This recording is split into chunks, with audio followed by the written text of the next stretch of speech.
Bienvenue à tous dans ce nouvel épisode. Aujourd'hui, j'ai le plaisir d'accueillir Florent Gobert pour explorer le monde mystérieux de la clinique des comas. Au fil de notre échange, nous allons découvrir le coma et ses multiples formes.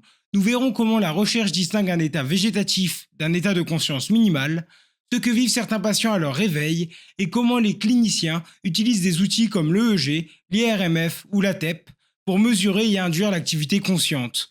Nous aborderons les limites de ces méthodes, la manière dont elles influencent les décisions médicales et même les tentatives de communication avec des patients plongés dans le coma. Si tu es curieux de comprendre ce qu'est vraiment la conscience, pourquoi certains états la suspendent ou la modifient et comment la science tente de résoudre ce mystère, alors cet épisode est fait pour toi. Attends-toi à apprendre comment classer les états de conscience, quels marqueurs neurologiques permettent de les évaluer, comment les médecins estiment les chances de réveil, si l'anesthésie supprime réellement la conscience ou seulement les souvenirs des événements, pourquoi certains patients en état de locked-in syndrome peuvent parfois communiquer, et ce que ces recherches révèlent sur la nature même de notre expérience subjective, quelle est l'éthique derrière le choix de poursuite ou d'arrêt des soins, et bien plus encore. À la fin de cet épisode, tu repartiras avec une vision claire des enjeux scientifiques, médicaux et philosophiques liés à la conscience et à la clinique des comas. Un prochain épisode sera d'ailleurs consacré au mind-body problem, notamment au travers de la pensée de Varela, ainsi qu'à certains phénomènes de conscience particuliers, comme les patients split brain. J'espère que tu prendras autant de plaisir à nous écouter que nous en avons pris à le faire, et sans plus attendre, voici Florent Gobert.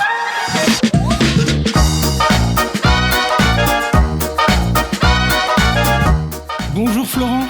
Bonjour. Pour commencer l'épisode, je vous propose de vous présenter, de dire un petit peu aux gens qui vous êtes, sur quoi est-ce que vous travaillez et comment est-ce que vous en êtes arrivé du coup à la clinique des comas. Donc moi je m'appelle Florent Gobert, je suis, médecin, j'ai 41 ans, et donc en fait je suis neurologue de formation. C'est-à-dire que c'est ma formation initiale de médecin comme interne, j'avais choisi la spécialité neurologie et ensuite je me suis, formé de manière, complémentaire en réanimation. Donc c'est une formation qui se trouve n'existe plus maintenant, ça s'appelle la réanimation médicale quand on a déjà une formation de base dans une spécialité médicale et donc j'en suis arrivé, alors après il y a des raisons que j'expliciterai un peu plus tard, mais dans ma pratique à travailler sur le cerveau, sur les maladies neurologiques, mais plus spécifiquement en réanimation, chez des patients qui présentent des lésions cérébrales. Et voilà, donc c'est comme ça que je suis arrivé là où je suis, mais j'y suis arrivé pas par hasard. C'est aussi parce que j'avais un intérêt certain pour la question de la conscience. Donc d'une manière générale, quand je dois analyser un peu ça, et je l'ai fait récemment là pour discuter un petit peu avec des collègues pour différents concours, etc., sur l'inscription de la conscience dans la matière. En fait, c'est un petit peu ça, je pense, quand je reprends mon parcours personnel un peu plus ancien qui m'intéressait. Et donc il se trouve que j'ai eu la chance d'avoir les opportunités, puis les gens qui m'ont aidé à pouvoir avoir une pratique clinique qui correspond à ce questionnement et qui ensuite me permet de nourrir ma pratique clinique de réflexion théorique antérieure, et puis ensuite ça se nourrit mutuellement. Et puis j'apprends des choses sur la théorie que je n'avais pas envisagées avant grâce à la clinique et réciproquement. Donc j'exerce en pratique comme praticien hospitalier en service de réanimation neurologique à l'hôpital de Lyon, donc c'est aux Hospices civils de Lyon, c'est un hôpital universitaire. Il se trouve que depuis un certain nombre d'années, je fais de la recherche sur le trouble de conscience et la récupération du coma, et que maintenant j'ai également une position intermédiaire de chercheur, puisque j'ai un contrat interface INSERM, j'ai obtenu l'année dernière, et qui me permet d'approfondir un petit peu ce temps de recherche au sein de mon temps clinique. Super, ça fait un sacré CV pour, pour étudier. Vous êtes passé. C'est marrant que vous soyez vraiment arrivé par étapes, peut-être pas de la manière la plus classique, on va dire. Mmh. C'était pas automatique. Enfin, c'est vrai qu'au début, pour être tout à fait honnête, quand même, quand j'avais ces questions-là depuis petit, en fait, des questions qui sont, on en parlera peut-être après, à la fois dans physique, mais aussi métaphysique, et après sur la question qu'est-ce que j'allais faire de ma vie, je me suis dit je vais faire de la médecine, et c'est secondairement dans la médecine, quand on apprend la médecine, il y a plein de choses à découvrir, il y a les maladies rares, etc., et je voulais faire de la médecine hospitalière, j'avais envisagé la médecine interne, et puis je suis revenu sur la neurologie parce que finalement c'est cet intérêt personnel qui m'a guidé indirectement, et puis la question de l'étude clinique de la conscience est arrivée parce que j'ai découvert ces pratiques de neuropronostication de patients cérébrolésés, d'évaluation de leur état et de ce qui était faisable pour essayer de prédire leur évolution, qui des fois est très pragmatique. Enfin, il y a des éléments dont on va parler qui sont très pratiques, pragmatiques, qui sont très loin des bases théoriques, mais qui nécessitent à certains niveaux d'analyse de s'interroger sur ce que l'on étudie, la nature de ce que l'on étudie, et qui me permet donc du coup de rattraper un petit peu les questionnements antérieurs. Et donc, je me demandais, justement, pour aborder le sujet de votre clinique, donc des comas, etc., et des patients cérébro-lésés, comment est-ce que dans le cadre de votre clinique et de votre recherche, est-ce que vous abordez la question de la conscience? Comment est-ce que vous la considérez du coup, dans le cadre de vos recherches? Puisque je suppose que c'est quelque chose normalement où tout le monde a une idée de ce que c'est parce que tout le monde a cette expérience-là, mais pour autant, c'est loin d'être facile de la définir et il y a beaucoup de définitions différentes. Donc, quelle est la vôtre dans le cadre des recherches? En fait, c'est un peu difficile de dire qu'on a une définition personnelle parce qu'on peut l'avoir, mais le problème, c'est que si on l'applique dans le cadre de la recherche et que si chacun a la sienne dans le cadre de la recherche, ça devient très compliqué de comparer. Déjà, on va pas avoir les mêmes patients, on va pas avoir les mêmes métriques, et puis si en plus on compare pas la même chose, donc à un moment donné, on est obligé de se ranger à une définition un petit peu canonique, forcément un peu réductionniste, réductif par rapport à notre opinion personnelle, mais si on s'y confronte pas, ça va être difficile d'avoir un langage commun avec ses confrères. Donc, je pense qu'il y a différents niveaux d'analyse. C'est que déjà, c'est assez commun pour les chercheurs en neurosciences, notamment en psychologie, enfin tous ceux qui s'intéressent à la conscience, qu'il faut avoir un petit peu sa définition propre de la conscience, et après dire, par exemple, et ça a été fait, là j'étais il y a pas longtemps à un congrès sur la conscience, et sur une des sessions, une personne avait demandé à tous les orateurs de dire, donnez vos disclosures, en fait, vos conflits d'intérêts théoriques avec la conscience. Qu'est-ce que c'est pour vous la définition de la conscience et éventuellement votre théorie favorite, etc. Et donc moi je l'avais rajouté dans une présentation après, alors que c'était pas obligatoire parce que ça me semble effectivement indispensable. Mais après, une fois qu'on a dit cette définition un peu personnalisée, on va être un petit peu obligé de rentrer dans le moule au moment où on va faire notamment des études cliniques, parce qu'il y a des implications sur la pronostication, la capacité à prédire l'évolution des patients qui va en découler. Si on adopte une position tout à fait différente des autres, on risque d'avoir des résultats tout à fait différents des autres, et donc du coup d'avoir du mal à se comparer, et d'avoir du mal à être publié de manière très, très prosaïque, et donc de cette manière à faire savoir ce qu'on a fait, à le rendre public, etc., et donc vérifiable. Voilà, donc si je dois définir la conscience, je reprendrai dans ma pratique la définition à peu près classique, qui est de dire chez un patient qui sort du coma, parce que ça aussi c'est la question qui est un petit peu qu'il faut préciser d'emblée, c'est que nous on s'intéresse à la conscience par son absence. C'est-à-dire que le coma, c'est une disparition, on va dire, de certaines dimensions de la conscience, pour faire simple. C'est pas la même chose d'étudier comment la conscience revient dans ces dimensions, mais aussi dans un corps qui lui-même a été agressé et qui du coup n'a plus les mêmes capacités qu'un corps dans un état physiologique pour exprimer la conscience, que d'étudier la conscience en physiologie. D'accord, donc on n'est pas du tout dans les mêmes conditions. Et donc si on s'intéresse purement à la clinique, ce qui est assez classique pour dire que quelqu'un sort en tout cas d'un trouble de conscience, donc on va dire l'étape d'évolution à partir de laquelle on va dire qu'il est sorti du trouble de conscience, donc qu'on peut dire qu'il a récupéré la conscience, donc on définit ainsi en clinique ce qu'est la conscience qui vient de revenir, c'est la capacité à communiquer. D'une part, parce qu'on s'intéresse à des individus, des patients, moi je fais de la clinique, donc de patients qui ont été capables, dans la plupart des cas, de communiquer avant. C'est-à-dire que je travaille chez l'adulte, ils étaient capables de communiquer, on le sait, et on va voir s'ils ont la capacité de recommuniquer à nouveau. D'accord. Après, il y a une sorte d'élément intermédiaire qui permet de l'évaluer quand les patients ne sont pas communicants parce qu'ils ont un trouble d'accès au langage, qui est la capacité à manipuler, on appelle ça les praxies, à manipuler des objets de manière adaptée, ce qui permet de rattraper les patients qui ont un trouble du langage, donc ils ne vont pas comprendre forcément la question, ils ne vont pas pouvoir répondre de manière adaptée. Par contre, s'ils vont être capables d'utiliser un stylo, une cuillère, on va dire, bon, ben, eux, ils vont pas communiquer, mais c'est attendu par rapport à leur lésion cérébrale, par rapport à certains déficits particuliers, et donc du coup, on va dire qu'ils sont revenus à la conscience, d'accord.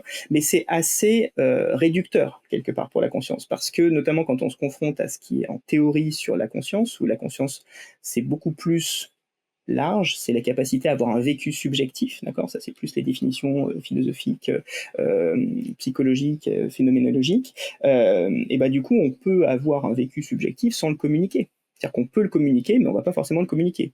On va avoir ce qu'on appelle la rapportabilité, mais la rapportabilité, c'est un processus interne. C'est que j'ai une expérience, j'ai une sentience globale, j'ai une perception intégrée d'odeur, de son, de toucher, de vue, et j'en ai conscience, et je me la rapporte à moi-même, intérieurement éventuellement, et je ne vais pas forcément le communiquer à d'autres.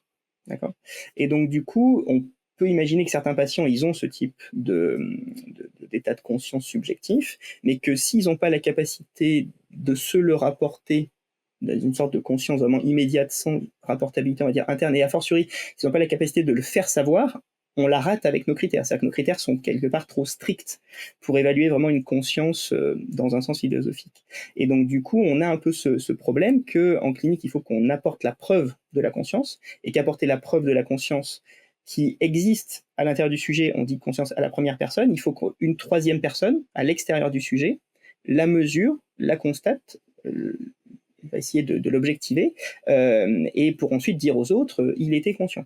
Et donc, on a ce problème de conscience entre la première et la troisième personne qui fait que les critères cliniques doivent apporter une preuve en étant du coup au-delà des critères non cliniques plus larges de conscience. Et donc, du coup, on a cette question de la récupération de la sortie du coma qui va poser un problème en soi, et notamment ensuite quand on va s'intéresser aux corrélats de ces récupérations-là, il y a un mélange entre ce qui est vraiment la conscience et ce qui va être ce que les patients ont récupéré en termes de conscience et de capacité à nous le faire savoir.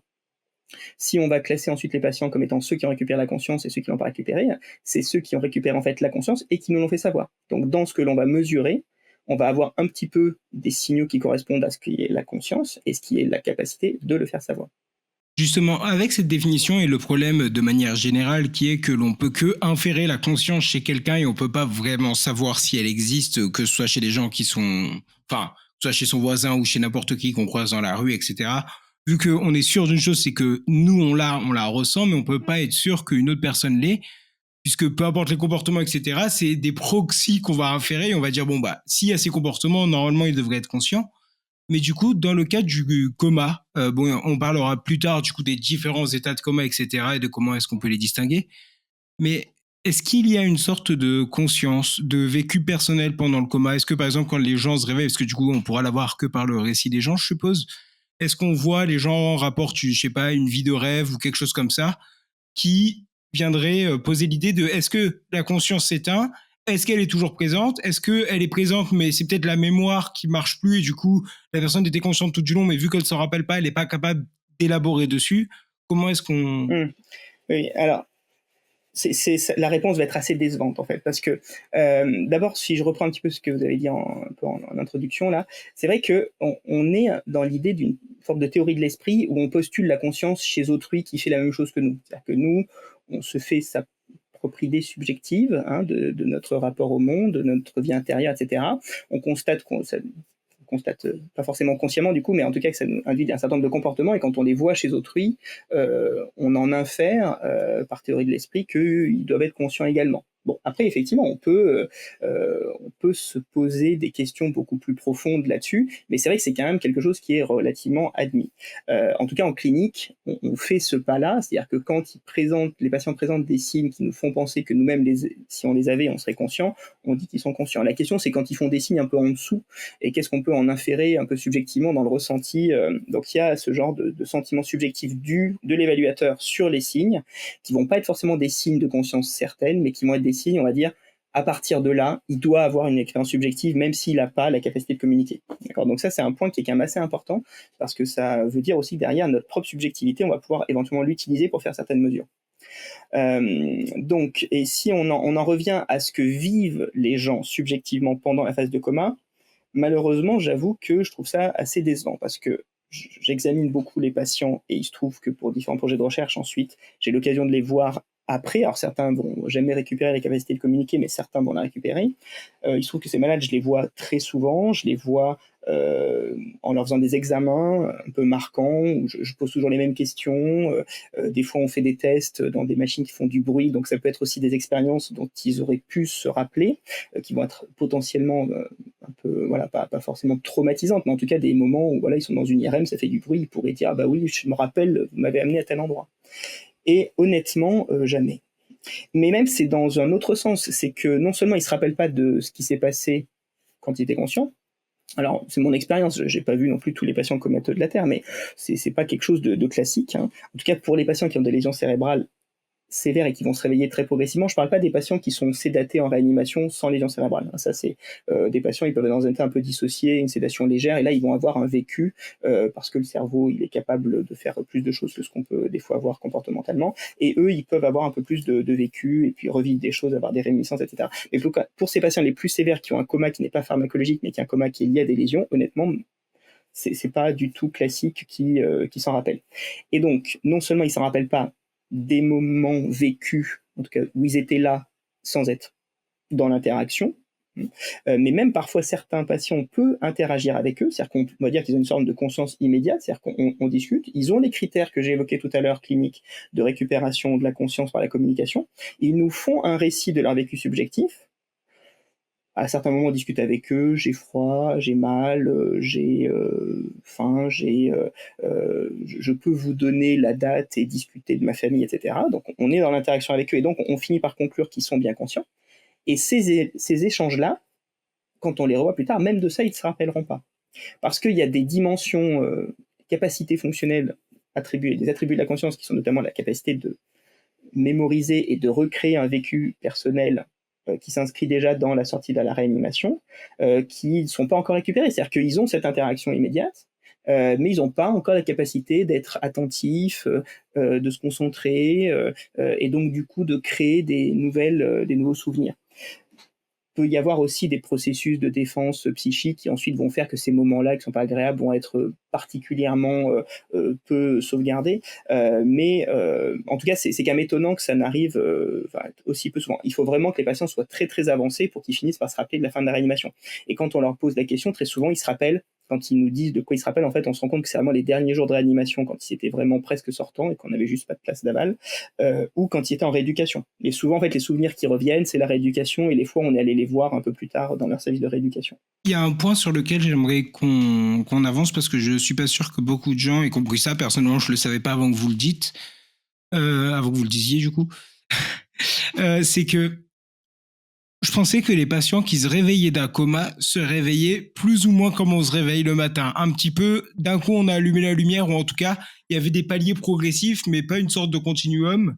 Mais du coup, de ce que j'ai compris dans ce que vous disiez, justement, c'est qu'il y a un continuum, il y a une suite, et du coup on peut se rappeler juste à la fin. Donc, comment ça se passe une sortie de coma, justement? Tout à fait. Alors ça, c'est important parce qu'en plus, mon expérience n'est pas non plus une expérience universelle de clinique, hein.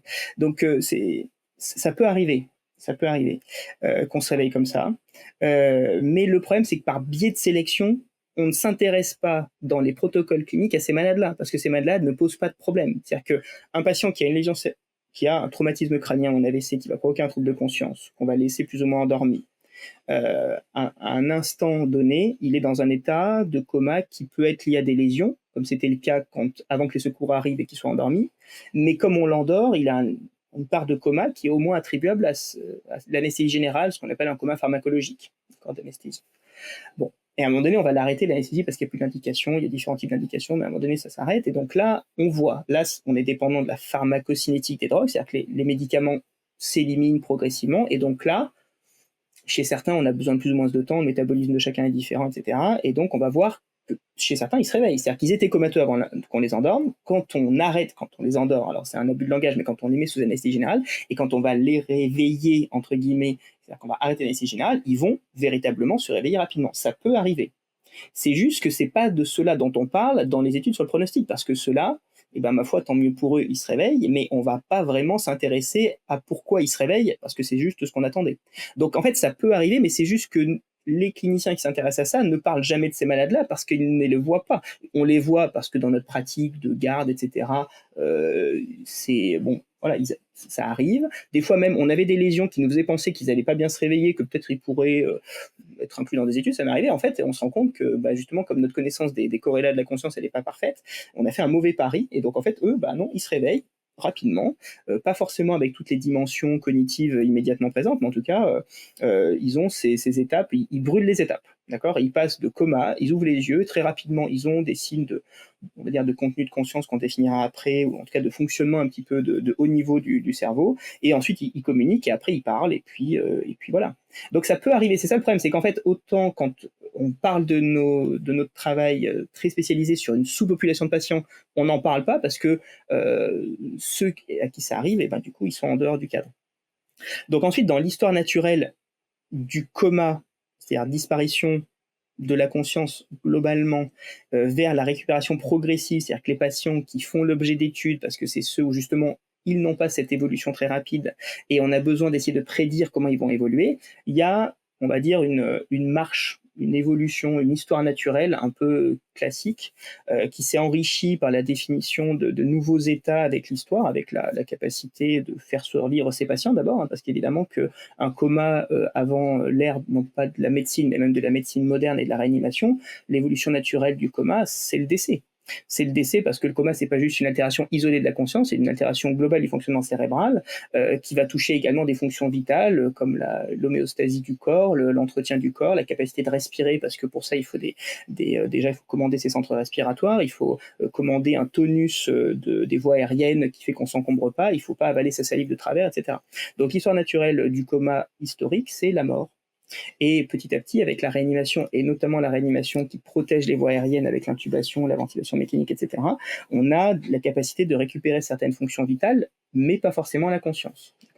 Et donc, du coup, d'abord, on a défini ce coma et différentes gradations de coma, historiquement, dans les années 50-60, à partir du moment où on a pu sauver ces patients, et notamment, on a défini le coma dépassé, c'est-à-dire le coma duquel personne ne sortait, qui était en fait la mort cérébrale, c'est-à-dire une abolition complète de toutes les fonctions vitales, avec une destruction complète du cerveau qui aboutit encore aujourd'hui au fait qu'il y a une définition légale de la mort par destruction du cerveau qui permet les prélèvements d'organes.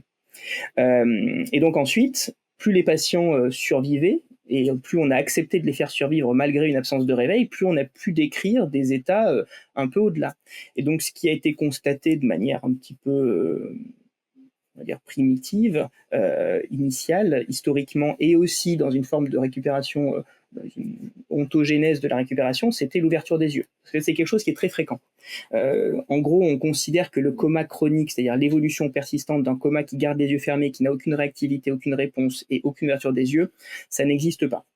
La capacité d'ouvrir les yeux, même si elle n'est pas forcément associée à un véritable éveil, ça n'existe pas. Donc du coup, les patients ouvrent les yeux et donc ils entrent dans ce qui a été défini dans les années 70, à l'époque de Plumet-Posner, par l'état végétatif, vegetative state en anglais, qui est un terme qu'on emploie toujours des fois avec les familles pour des raisons de compréhension, parce que c'est un terme qui est rentré dans le langage courant et que les gens comprennent ou qu'ils ont vu sur Internet quand ils viennent discuter de l'état de leurs proches, mais qui est plus un terme qu'on est censé utiliser, puisque ça pose un problème un petit peu éthique, un petit peu sémantique.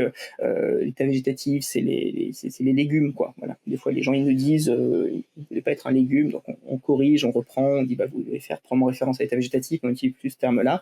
On décrit l'état comme un état d'éveil non répondant. Donc éveil par ouverture des yeux, d'accord. Et là, on fait une inférence qui est discutable entre l'ouverture des yeux et la capacité à être éveillé, c'est-à-dire avoir un état physiologique du cerveau qui est particulier, c'est pas toujours évident, mais en tout cas, disons que le réflexe d'ouverture des yeux, il est assez courant. Et donc, petit à petit, il y a eu beaucoup de patients qui ont évolué comme ça, et ensuite, à l'intérieur de ce grand groupe de patients, plus il y avait de patients, plus il y avait de cas particuliers, et donc là, c'est l'équipe de New York, Joe Jacino, qui a décrit une sous-population de patients qui étaient avant dans l'état végétatif, c'est-à-dire des patients pas capables de communiquer, de répondre aux ordres simples, voilà, de faire des choses un peu intégrées, et qui faisaient des choses un peu différentes des autres, c'est-à-dire qu'ils suivaient du regard, ils fixaient, des fois ils répondaient à quelques ordres, mais pas souvent, ils pouvaient avoir des petits automatismes des mains, attraper des objets automatiquement, etc., ou faire des petites vocalisations, et donc ils les ont définis comme un état de conscience minimal. D'accord. Et donc, classiquement, on considère qu'il y a une sorte de marche de quand les patients vont évoluer, hein, évidemment, il y en a, ils peuvent rester comateux, c'est rare. Rester en état d'éveil non répondant, c'est possible, ça arrive. Pour les cas vraiment très particuliers, souvent les patients vont présenter quelques signes de conscience minimale. Et ensuite, certains peuvent sortir de l'état de conscience minimale dès lors qu'ils ont les critères que j'ai évoqués tout à l'heure, qui étaient la capacité de communiquer de manière adaptée et la réponse, des fois, par l'utilisation des objets. D'accord. Et donc, du coup, il y a cette histoire naturelle classique. En fait, c'est faux à plusieurs titres. D'accord. C'est que on imagine que sous prétexte que les éléments sont imbriqués par complexité, on va récupérer le plus simple puis le plus complexe, c'est-à-dire l'éveil, puis le contenu de conscience, les éléments de haut niveau. Parfois, c'est pas vrai. Parfois, on a des patients qui ont un énorme trouble de vigilance, c'est-à-dire qui restent tout le temps très somnolents, les yeux fermés, mais quand on les stimule, quand on essaie de vaincre cette somnolence par une stimulation parfois assez vigoureuse, hein, on va jusqu'aux stimulations douloureuses pour essayer de lever le trouble de l'éveil, de vigilance, et ben du coup, on va constater qu'ils sont capables de faire des choses qui sont au-dessus de l'état d'éveil non répondant. C'est-à-dire qu'ils chantent, des fois on représente, là on peut pas représenter comme ça à l'oral, mais quand on représente la conscience avec deux dimensions qui sont à la fois fausses mais très, très utiles pour des explications un petit peu pédagogiques, on dit que l'éveil, il est sur un axe des abscisses et le contenu de conscience sur l'axe des ordonnées, et on dit que les patients, ils vont d'abord ils évoluent sur l'axe des abscisses, puis ensuite ils montent. Mais en fait, des fois, c'est plus compliqué que ça. D'abord, ils présentent des signes qui n'apparaissent que quand on les stimule fort, et ensuite, ils vont récupérer une récupération spontanée de la vigilance. Donc, tout ça pour dire qu'il n'y a pas une seule trajectoire. Et l'autre point, c'est qu'on imagine que ces états sont des états fixes et que les patients, ils sont dans le coma et qui sont stables dans le coma, et qu'ensuite, ils vont être stables dans l'état d'éveil non répondant, et qu'ensuite, ils vont être stables dans l'état de posture relationnelle. Mais en fait, nous-mêmes, quand on a notre conscience physiologiquement, elle n'est pas toujours dans le même état. C'est-à-dire que des fois, on parle du coma comme une disparition de la conscience, mais quand on s'endort, on a une disparition de notre contenu conscient, sauf dans le cas du sommeil paradoxal, mais où on a une forme de contenu de conscience onirique, voilà, d'autres moments dans le sommeil. Mais en tout cas, il y a quand même globalement pas la même interaction avec l'environnement, avec autrui.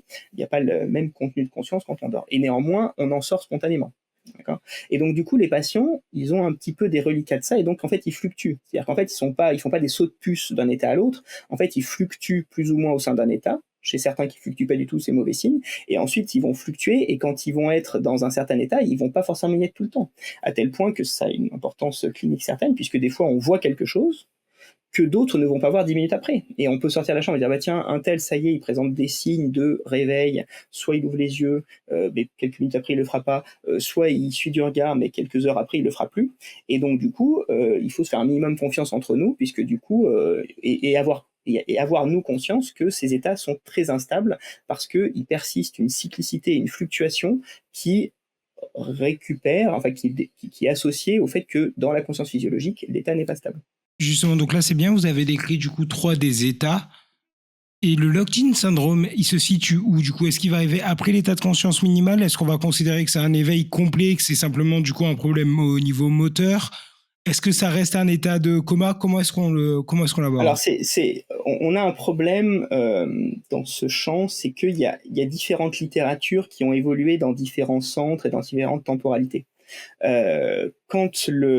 Avant que cette organisation progressive qui se base beaucoup en fait sur l'utilisation de l'échelle en fait qui est le gold standard sur laquelle on se base pour définir la conscience un peu clinique comme je l'ai dit au tout début. Donc c'est la Coma Recovery Scale, hein, CRS, version révisée avec une version française. Mais ça s'est fait du coup progressivement dans une littérature anglo-saxonne entre les années 70, 80 et 2000, et puis ça s'est enrichi depuis. Mais en parallèle, il y a certaines personnes qui avaient décrit ces états et qui n'avaient pas forcément utilisé ces termes-là, d'accord.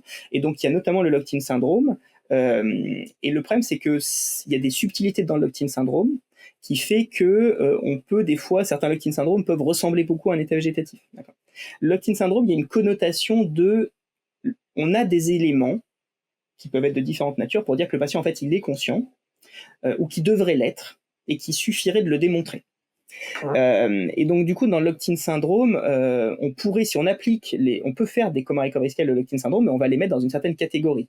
Mais en fait, des fois, on a des petits éléments qui nous mettent la puce à l'oreille en disant, lui, peut-être que je suis pris en défaut par différents lésions cérébrales qui font que je peux pas vraiment évaluer, et du coup, il faut que je le rentre dans une autre catégorie qui ferait qu'il serait conscient, mais sans capacité de le faire savoir, Et le locked-in syndrome, c'est un état d'enfermement qui est notamment en lien avec des lésions au niveau des vaisseaux, qui provoquent un AVC dans une région stratégique du cerveau, qui est le tronc cérébral, et pas n'importe quelle région du tronc cérébral, puisque le tronc cérébral, pour faire simple, il est un peu séparé entre deux régions, une région antérieure dans la partie du pont où il y a des fibres, d'accord, c'est une autoroute de fibres qui va du haut en bas, du cerveau à la moelle, et ensuite depuis la moelle qui va vers le corps, et commande à la fois récupérer les informations et commander la motricité du corps.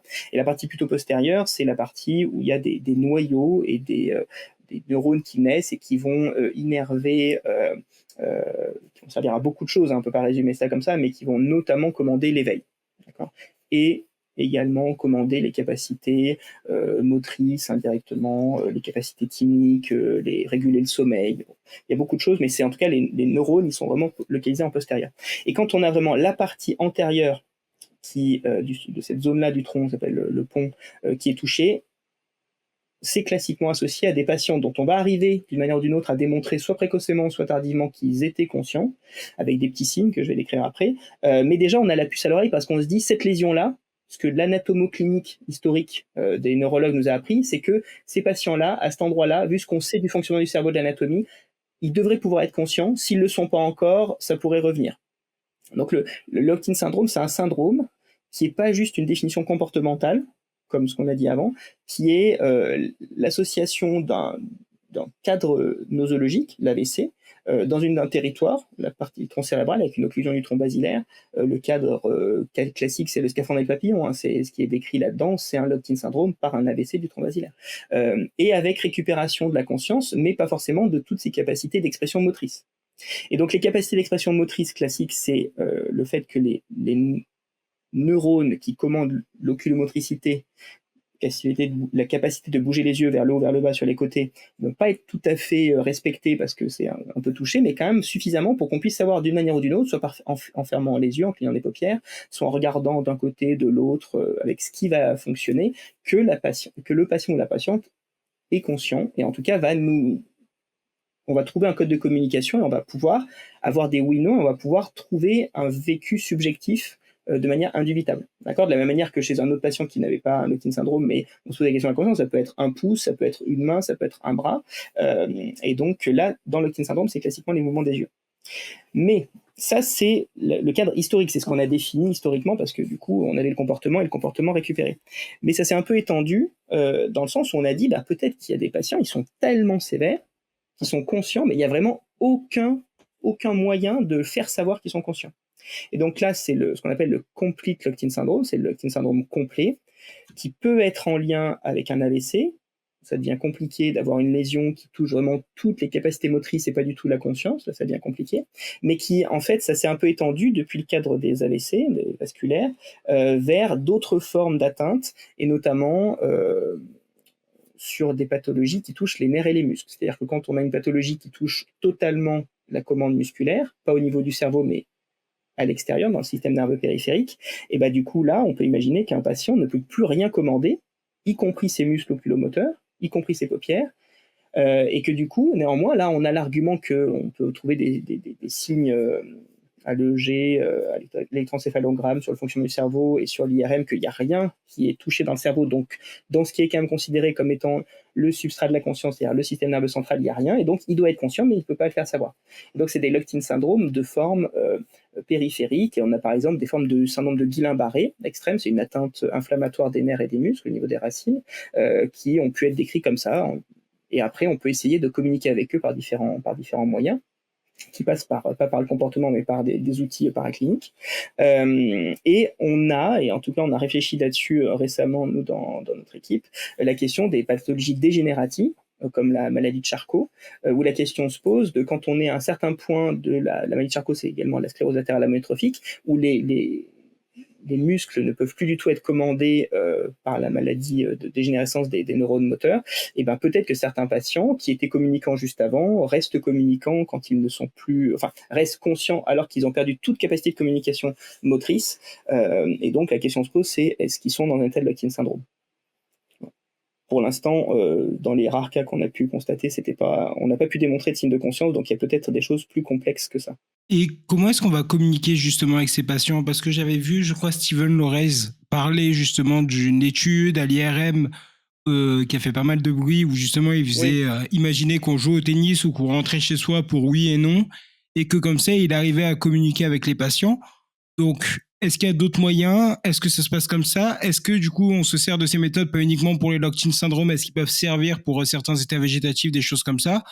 Comment est-ce que justement, quelle méthode est-ce qu'il y a utilisé pour essayer de trouver la conscience, même quand la personne ne pourrait pas l'exprimer physiquement? Alors effectivement, ça existe. Alors ça existe quand même, faut être honnête, dans le cadre de la recherche, hein. Pour l'instant, on peut pas dire qu'il y a des outils en pratique clinique qui permettent de communiquer. Donc c'est le concept, ça s'appelle de manière très générique, très large, l'interface cerveau-machine. D'accord? Interface, un outil technique, technologie, qui va récupérer de l'information dans le cerveau d'une manière ou d'une autre, il y a différents moyens, et qui va l'inscrire dans une interface numérique pour que l'on puisse, entre guillemets, lire des choses dans le cerveau et donc du coup communiquer. Alors là, juste un petit point, parce qu'on a parlé du locked-in syndrome, mais cette recherche-là, elle s'inscrit en particulier dans le locked-in syndrome, qui est vraiment la forme historique, très définie, AVC, ou éventuellement, on peut utiliser le terme pour les pathologies musculaires. Mais sinon, il y a un cadre plus large, qui est lui aussi nouveau, encore, qui est sorti il y a quelques années et qui a commencé à être popularisé. C'est le concept de dissociation cognitivo-motrice. D'accord? C'est un cas dans lequel on va dire que le locked-in syndrome, c'est un cas particulier. D'accord? Ça se base sur la théorie qui a été développée un petit peu autour du locked-in syndrome, mais la dissociation cognitivo-motrice, c'est un cadre englobant, d'accord, et qui fait l'hypothèse que chez certains patients, quand on a nos outils comportementaux après un AVC, après un traumatisme crânien, après un arrêt cardiaque, ou une autre cause plus rare, hein, parce qu'il n'y a pas que ça, hein, qui provoque un coma, en fait, des fois, nos outils ne nous montrent que la conscience évidente. On dit overt en anglais, la conscience émergée, en fait. C'est comme un iceberg, c'est la conscience émergée. La partie qui est émergée, on la voit avec nos tests. Et puis il y aurait une conscience cachée, d'accord, covert, cachée en anglais, et qui serait la partie immergée de l'iceberg. Alors, quand on dit iceberg, on sous-entend que la partie immergée est plus importante. C'est pas forcément si simple, hein, ça c'est l'image, mais après, l'avantage de la partie émerger, c'est qu'on en est sûr, hein. Le reste, c'est caché et c'est difficile à voir, et quand on arrive à le voir, on ne peut pas le voir tout le temps, parce que c'est des outils qu'on met en place pour les voir. Et donc ces outils-là, pour voir la conscience cachée, on peut les mettre en place de manière ponctuelle, pour essayer de faire une évaluation, en disant, le patient qui a des stigmates de conscience cachée a probablement, à la récupération motrice près qui lui permettrait de l'exprimer comportementalement, les bases pour être mieux que ça. Et donc, du coup, on l'utilise comme un élément de pronostic. Il y a plusieurs études qui ont été faites à New York, à Paris, puis dans les études internationales, qui ont montré que chez les patients, on arrivait à mettre en évidence des capacités de d'utilisation, on va dire, interne de certains ordres, d'accord? Ouvrez, fermez la main, concentrez-vous d'un côté ou de l'autre. On a également un paradigme là-dessus à Lyon qui est un peu différent de celui qui était à Paris, à New York. En gros, on va voir que le malade ne faisait rien, mais que son cerveau, quand on lui pose des questions, fait plus que ce à quoi on s'attendait. Donc il y a une dissociation entre ses capacités motrices, d'accord, ce qu'il exprime, comportemental, on va dire, et son état, alors là le terme peut être discuté, mais cognitif, en tout cas des outils, des éléments infracliniques, ou mis en évidence par des éléments paracliniques, par des outils paracliniques, c'est-à-dire pas par l'examen d'un médecin qui est au lit du patient, c'est ça la clinique, hein, c'est l'examen par un clinicien au lit du patient. Et ben du coup, là, il y a des choses où il faut utiliser des technologies différentes pour démontrer cette dissociation cognitive-motrice. Et donc, quand on le fait ponctuellement, on utilise des outils et on dit le patient, on l'évalue, son diagnostic, on peut le rétablir parce qu'il fait des choses qu'on ne voyait pas, donc il est mieux que ça. Et ensuite, on peut le faire pour du pronostic en disant, puisqu'il fait ça, il devrait évoluer. Mais ça, c'est ponctuel. Le patient, on lui fait des tests, on s'en va, après, on ne peut pas communiquer. Si on commence à utiliser l'outil et à utiliser cette capacité infraclinique pour essayer de créer un lien entre un signifiant et un signifié, c'est-à-dire le code du langage, hein. Le oui, c'est 3 lettres, c'est un mot et ça veut dire quelque chose. Mais on peut utiliser pour dire oui, souvent, comportementalement, on va dire fermer les yeux longtemps ou regarder en haut. On change le signifiant signifié. Le oui, c'est juste un mouvement. Et bah, du coup, on peut imaginer que le oui, ça devienne, dans une IRM, penser à jouer au tennis. Et le non, pour un locked-in, on va dire, le nom, c'est regarder vers la fenêtre, ou voilà. Et là, du coup, ça va même pas être comportemental, ça va être, le nom, ça va être, imaginez que vous vous déplacez dans votre chambre, dans votre appartement, etc. Et parce qu'on sait que si on a l'outil qui permet de récupérer cette information-là, en l'occurrence, là, dans l'étude de Monty en 2010 dans New England, ils avaient ça dans une certaine population un peu importante, et dans une sous-population, je crois que c'était une seule patiente même, ils avaient vraiment essayé ensuite non seulement de voir qu'ils étaient capables de répondre à ces questions avec la capacité de mettre en évidence que quand on vous donne l'ordre, c'est bien la bonne zone cérébrale, dans une hypothèse très localisationniste du réseau, en disant c'est à cet endroit-là qu'on s'attend, et là on voit une activité entre le moment où on leur dit de le faire et le moment où on leur dit de ne pas le faire, on voit un contraste en fait. On dit faites-le, ne le faites pas, faites-le, ne le faites pas. Quand on leur dit de le faire, jouer au tennis ou se déplacer, on voit apparaître quelque chose, un signal, en l'occurrence c'est un signal d'utilisation de l'oxygène dans le cerveau qui va apparaître. Mais c'est pareil, si on leur demande juste de faire ça, après ils sortent et puis on ne peut pas communiquer. Si on les laisse assez longtemps dans une IRM, mais qui a envie de vivre dans une IRM pendant longtemps, pour leur poser des questions, on peut leur dire maintenant, je vous pose une question autobiographique. Est-ce que vous avez des enfants? Est-ce que vous appelez comme ça? Est-ce que vous appelez comme ça? En inversant, évidemment, en disant des oui, des non, et en vérifiant que statistiquement, on arrive à démontrer que ce n'est pas lié au hasard. Et du coup, on peut éventuellement finir par communiquer avec des oui-non qui sont associés à des éléments paracliniques. Donc évidemment, l'IRM, c'était magnifique pour démontrer et puis pour faire des images, etc. Après, il y a beaucoup de gens qui le font avec des outils portatifs au lit du patient comme l'électroencéphalogramme, mais c'est compliqué parce que le cerveau de ces patients, c'est pas juste un trouble de conscience. Je l'ai déjà dit pour la motricité, mais en fait, c'est aussi vrai pour l'attention. Nous, on peut être conscient et pas être attentif. Quand on est à la 2e heure d'un podcast, par exemple, on peut ne plus être attentif. On entend, immédiatement, si on vous demande, vous allez répéter la dernière phrase, mais vous n'avez pas vraiment saisi consciemment parce que vous n'étiez plus attentif. Et pourtant, la plupart des gens qui écoutent les podcasts ont des cerveaux sains. Mais là, vous êtes chez des cérébrolésés qui, du coup, imaginons qu'on arrive à démontrer qu'ils ont la connaissance, ils n'ont pas forcément la capacité de maintenir une attention sur des consignes pendant suffisamment longtemps pour qu'on mette en évidence. Et le problème, c'est que potentiellement, on a des patients qui vont être conscients, qui vont comprendre la consigne, mais quand on leur aura fait des essais suffisamment longtemps pour quand on a les résultats, on est sûr de notre coup, il faut que ce soit répété pendant plusieurs minutes, peut-être qu'au début, ça marchait un peu, puis à la fin, ils ont lâché l'affaire.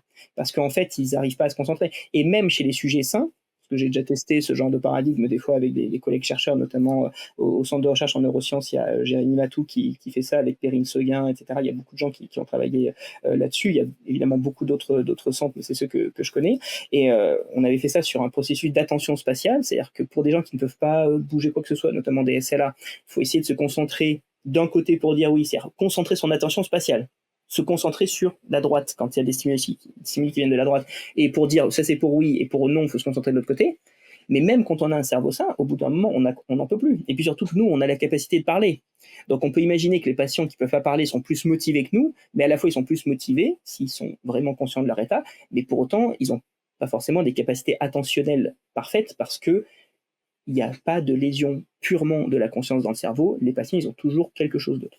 C'est ça qui est important, c'est que je pense que pour beaucoup, c'est une distinction qui est compliquée à avoir, la différence entre la conscience et le contenu de la conscience, et que l'attention peut être une capacité qui vient en plus de la conscience, et que les deux vont être généralement liés dans notre expérience quotidienne.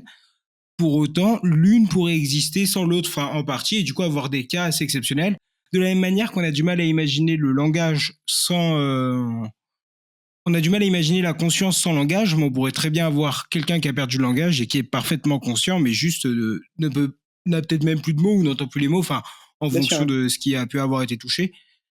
Et du coup, comment est-ce que vous quels outils, quels marqueurs est-ce que vous utilisez dans votre pratique pour justement déterminer déjà dans quel état le patient est, et comment est-ce que vous, après, à partir du moment où vous avez fait l'analyse, le diagnostic ou les multiples diagnostics, comment est-ce que vous arrivez à déterminer les chances de réveil, et est-ce que parfois vous décidez aussi, c'est beaucoup de questions, mais est-ce que parfois vous décidez aussi de quand est-ce que la personne, par exemple, si vous l'avez mis en coma profond, de quand est-ce que, là, on a des bons signes, on va la monter d'un niveau, nous, avec l'anesthésie, est-ce que ça se fait aussi comme ça? Alors je vais reprendre parce que ce que vous avez dit au tout début, c'est fondamental parce que la, la cons- quand on doit expliquer simplement et qu'on doit commencer, on commence par le plus simple et en fait on peut après aller un peu plus dans la subtilité. Et notamment il y a des théories qui permettent un peu de sortir de l'aspect juste vigilance, contenu, et parce que le contenu de conscience, on pense à des choses, d'accord, on prend conscience de l'environnement, on prend conscience de ses sentiments internes, mais après à l'intérieur de la conscience, il y a des dimensions de la conscience. Et donc ou ce qu'on appelle des états locaux de conscience. Ça, c'est des choses que moi j'utilise beaucoup, mais qui ne sont pas trop repris dans la littérature pour essayer de raisonner, et qui distinguent de manière théorique, après je parlerai vraiment de la pratique clinique, qui distinguent les local et les global state of consciousness. C'est de l'anglais assez transparent, état global et local de conscience. Et je trouve ça assez opérant en fait, parce que l'état global de conscience, c'est la capacité par l'éveil d'avoir une sorte d'expansion un peu homogène, en mathématiques on dirait un peu homothétique, de tous les états locaux. Quand on a un cerveau sain, on se réveille, mais en fait, même le matin, quand on se réveille, on n'est pas toujours dans tout le temps au maximum de tous ces états locaux de conscience. On peut un peu parler, mais pas tout de suite très bien. On peut un peu se concentrer, mais c'est pas si simple que ça. Hein. C'est pas univoque, et puis surtout, ça dépend de plein de facteurs génétiques. Il y a des gens qui se réveillent vite, des gens qui se réveillent spontanément, etc. Donc en fait, nous-mêmes, déjà, on peut faire l'expérience que la conscience, elle revient pas toujours d'un bloc. D'accord. Et puis après, quand on a le sentiment d'être dans un état conscience globale d'éveil assez haut, après il y a des dimensions qui vont être plus ou moins efficaces. L'attention, elle a tendance à diminuer selon parfois le rythme circadien, c'est pas le bon moment, et puis parce que il peut y avoir des processus un peu de saturation et donc du coup on est conscient, si on vous répond et qu'on vous stimule, vous allez répondre tout de suite, vous allez vous réagir, et puis en fait, mais vous n'avez pas écouté ce que les gens ont dit. Bon, ça, c'est un argument que j'utilise surtout quand les gens me parlent et que je réponds pas, notamment à la maison. Mais c'est assez. Chacun en fait un peu l'expérience de ça. C'est qu'on n'est pas toujours attentif. Donc, il y a des états locaux de conscience qui sont très dépendants des conditions. Et ben en fait, c'est un peu pareil pour les patients. D'accord. Donc du coup, chez certains patients, en fait, il peut y avoir des états locaux, des capacités locales aussi qui ont c'est un petit peu anatomique, qui vont être plus ou moins efficaces et plus ou moins efficaces à certains moments. Et après, il y a certains patients où certains états ne vont jamais récupérer parce qu'il y a une lésion très particulière dans un réseau, dans un nœud d'un réseau, etc. Et donc l'échelle que l'on utilise, la CRS, elle tient, je ne sais pas si ça a été fait exprès, un peu compte de ça, parce qu'il y a différentes dimensions qui correspondent à ces différentes fonctions qui correspondent ensuite, on pourrait dire, à différents états locaux. Notamment, en fait, elle teste des capacités gnosiques, d'accord, des capacités de reconnaissance, reconnaître des objets. Ça fait partie de choses qu'on apprend et que l'on est censé pouvoir mobiliser simplement. Est-ce que ça c'est une balle ou est-ce que ça c'est une cuillère? On le fait rapidement. Pour certains patients, en fait, ils peuvent avoir le langage, mais pas cette capacité-là. Après, il y a les capacités de praxie, d'accord, des capacités de manipulation d'objets, et il y a les capacités de langage, d'accord, capacité de répondre aux ordres et de communiquer. Et en fait, du coup, déjà, dans l'échelle, on a un petit peu cette information-là, et des fois, on peut voir un peu que chez certains patients, le langage, c'est toujours 0. Quelque part, on considère qu'ils ont un trouble du langage, il y a une forme d'aphasie lésionnelle. Chez certains, ils vont pas utiliser les objets parce qu'en fait, des fois, c'est moteur, et puis des fois, ils les attrapent, mais ils n'ont pas la capacité de reconnaître l'objet et de l'utiliser. Puis des fois, ça peut être gnosique. D'accord. Voilà, donc déjà, c'est juste pour placer ça, parce que c'est quelque chose qui n'est pas forcément très connu. Même les articles qui parlent de ça ne sont pas forcément très connus, alors je pense qu'ils peuvent être potentiellement utiles. Et donc maintenant, quand on revient alors sur la partie clinique, alors déjà un petit point, c'est pas sur les questions de conscience que l'on va doser les anesthésiants. En fait, on va doser ça sur des aspects de physiologie cérébrale. En fait, ou de physiologie générale. Les patients, on leur fait pas de l'anesthésie générale pour leur faire reprendre conscience progressivement dans une sorte de volonté de récupérer comme des paliers de décompression, de plongée. C'est soit ils ont une indication claire, indubitable, qui leur sauve la vie d'avoir une anesthésie. J'en vois deux là qu'on peut expliquer de manière simple. C'est soit au niveau du poumon, par exemple, il faut qu'il soit endormi, d'accord, parce que au niveau des capacités respiratoires, il faut que on contrôle la fréquence respiratoire, le volume respiratoire. Et tous les gens qui ont entendu parler du Covid, c'était ça. Les gens étaient sans lésion cérébrale, sédatés, endormis. En plus, ils avaient des curas parce qu'on devait contrôler leur physiologie générale, respiratoire, la circulation sanguine, enfin tout ce qu'on fait qui est dans le corps et qui permet au cerveau de fonctionner bien. Donc du coup, ça peut être une indication. Il y a des patients, ils ont une infection pulmonaire sévère, on doit les laisser endormis très longtemps, indépendamment de leur cerveau. D'accord. Et après, il y a des patients qui ont pas de problème général, qui ont un problème cérébral, et qui là, vont avoir une indication à être endormis parce qu'on a un problème d'œdème cérébral, très souvent quand il y a un traumatisme crânien à la phase initiale, et on n'a pas beaucoup de moyens médicaux. Il y a les moyens chirurgicaux, mais au niveau médical, il n'y a pas beaucoup de moyens. Et un des moyens, en gros, pour réduire l'œdème, pour faire très simplement, c'est qu'il faut réduire un petit peu la demande du métabolisme du cerveau. Hein, c'est-à-dire qu'il faut qu'il soit pas trop demandeur, il faut qu'il soit un peu au repos, que du coup, comme il ne demande pas beaucoup, les vaisseaux apportent juste le sang qu'il faut pour maintenir la structure, mais pas le sang que nous on utilise pour le faire fonctionner. Et du coup, comme il y a moins de sang qui arrive, en fait, le sang il prend toujours un petit peu de volume. Et donc, du coup, comme il y a moins de sang qui arrive, il y a un peu moins de sang. Hein, ça ne veut pas dire qu'il y a une ischémie, parce qu'il y a pas, ça veut dire qu'il y a un AVC, mais ça veut dire qu'il y a juste le sang qui permet d'éviter un AVC, mais pas de sang qui vient comme ça nourrir un cerveau en train de demander beaucoup. Et donc, du coup, on les met au repos.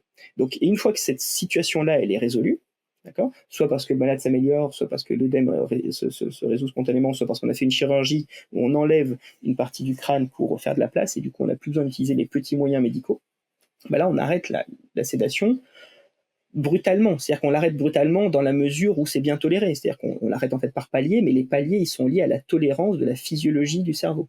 Ou éventuellement, quand c'est un problème pulmonaire, de la physiologie respiratoire. C'est pas du tout par rapport à la volonté de faire réapparaître la conscience par bloc ou par étape. D'accord. Les patients, quand on peut les faire, même quand on peut ne pas les sédater, on ne les sédate pas. Et il n'y a pas d'effet neuroprotecteur au sens où il faudrait les maintenir sous sédation, parce que la sédation en elle-même protégerait, comme dans un bain cryogénique, le cerveau, et du coup permettrait... Non, ce qu'il faut, c'est éviter qu'il y ait des souffrances secondaires. C'est évidemment que si vous laissez un cerveau qui a déjà souffert et qui ensuite va s'ischémier parce qu'il est en hyperpression, bah, du coup, à la fin, ça aboutirait à la mort cérébrale. Mais voilà, quand on n'en a plus besoin, eh ben, on l'arrête. Et donc là, après, on voit. Et donc là, après, nous, une fois qu'on arrête d'apporter les drogues, eh ben, les drogues, elles sont encore dans le sang. Hein. Ce que je disais au début, c'est un problème de pharmacocinétique assez simple. Il faut que la drogue s'élimine assez pour qu'elle n'ait plus d'effet physiologique et qu'après, on puisse dire, au bout de quelques jours, en général, on fait 2-3 jours, pour certaines drogues, on les dose dans le sang, on dit aux familles, bah, écoutez, là, il n'y a plus de trauma pharmacologique, c'est plus maintenant exclusivement que les conséquences sur le fonctionnement cérébral des lésions. Ce qu'on appelle des fois un peu par abus de langage un coma lésionnel. Voilà. Même si la lésion, elle n'est pas visible, hein, après un arrêt cardiaque, des fois, on peut ne rien voir à l'IRM, et c'est néanmoins des lésions sur la microstructure du cerveau qui va le provoquer le dysfonctionnement. Et du coup, à partir de ce moment-là, vous avez le patient est en coma naturel entre guillemets. Comment est-ce que du coup, quelles mesures? Est-ce que là du coup, ça va être juste uniquement les mesures comportementales dont vous avez déjà parlé pour après distinguer les différents états, ou est-ce qu'il va y avoir toute une série de marqueurs biologiques, etc., que vous allez venir prendre en compte pour établir justement l'état? Oui, alors ça, c'est là où ça devient éminemment dépendant de l'endroit où on est. D'accord. Donc, depuis des années, il y a beaucoup de centres qui utilisent des marqueurs, mais certains centres se sont fait leur propre petite batterie de marqueurs. Après, pour certains domaines, notamment après l'arrêt cardiaque, c'est assez codifié. Mais en fait, il y a un choix, d'accord, de différents marqueurs, et du coup, les gens font ce qu'ils ont sous la main. D'accord. Donc, j'ai la chance de travailler dans un centre qui est dans un pays encore assez riche pour faire des soins de qualité, de tester des biomarqueurs dans un centre qui a une culture qui s'est développée de la neurophysiologie. La neurophysiologie, c'est l'étude du fonctionnement du cerveau par des sources, on va dire, électriques, l'électroencéphalogramme et le potentiel évoqué, on en parlera peut-être un peu après. On a aussi accès à de la biologie et après on a les marqueurs cliniques. Donc du coup, il y a des cas comme ça où c'est très codifié et après il faut juste choisir ce qu'on a. Et pour le reste, ça dépend éminemment des cultures médicales et de la disponibilité. Et en fait, la culture médicale, elle s'est créée autour de la disponibilité. Hein. Quand on est depuis tout petit, comme moi, dans un centre où on fait beaucoup de neurophysiologie, ben, on a appris de la neurophysiologie. Et après, il y a d'autres endroits où ils n'ont pas forcément beaucoup de neurophysiologie et ils ont fait de l'imagerie.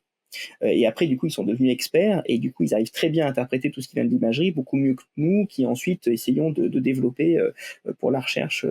Donc, du coup, moi, si je parle de ma pratique, en ayant conscience que c'est qu'un point, voilà, c'est situé dans le temps et dans l'espace, la base, c'est quand même d'évaluer les malades comportementalement. Donc, on fait des échelles, d'accord.